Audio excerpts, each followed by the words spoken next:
che la sostenibilità sia una occasione da non perdere per l'agricoltura e la vitivinicoltura del Veneto è un dato di fatto, è in sostanza una strettoia dalla quale dover passare per essere competitivi. Oggi il vino, tra gli altri prodotti, ha la necessità di posizionarsi sul mercato attraverso l'offerta di una serie di valori che vanno al di là delle qualità organolettiche del prodotto, e questi valori sono legati anzitutto alla sostenibilità, alla qualità del territorio. Il prezzo del vino si fonda anche su quelli che sono i talenti del territorio, le risorse, la biodiversità, la bellezza dei luoghi, il senso del vissuto di un territorio che abbia una sua propria identità.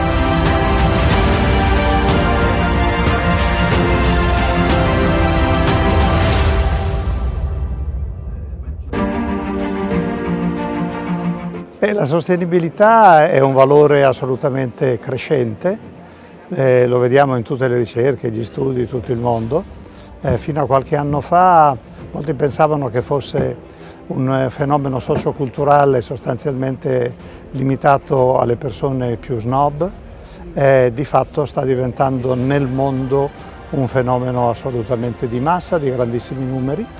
e se è tipico delle fasce più giovani della popolazione, sta in realtà allargandosi anche agli adulti e in modo crescente anche ai consumatori diciamo silver.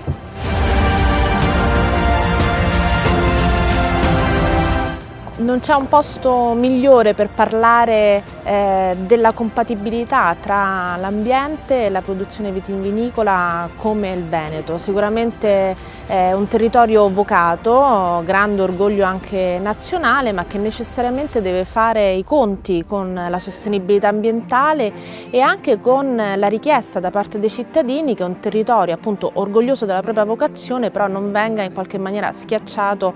da una produzione di questo tipo. Ecco, credo che la ricerca di questo equilibrio sia una ricerca che necessita della collaborazione di tutti. Ecco, da questo punto di vista qui in questi giorni naturalmente è particolarmente